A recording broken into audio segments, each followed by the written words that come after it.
El Naruto di Franco Ravazzin. I più grandi poeti di Verona, dico Angelin oppure Tolo da Re, del caso della merda della mona, da tempo inascritto ben a sé.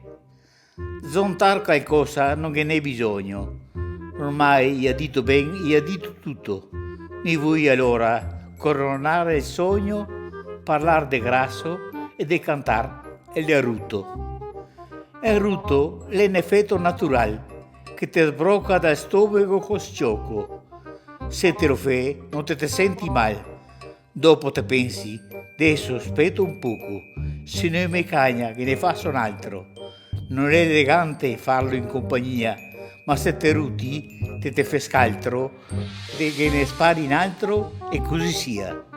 È ruto, l'effetto salutare.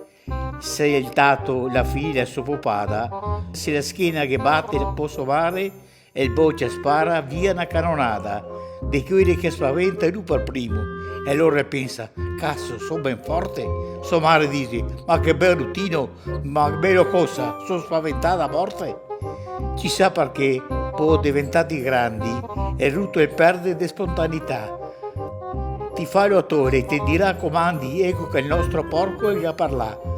Se però te catti da solo, magari con il supporto di una birra o una coca, ti dici milo moro e ti sei pronto per ciappare la birra per copare le disgrazie di sto mondo. Non che saria né morti né distrutti se tutti quanti in grande giro tondo i combattesse le guerre a ruti.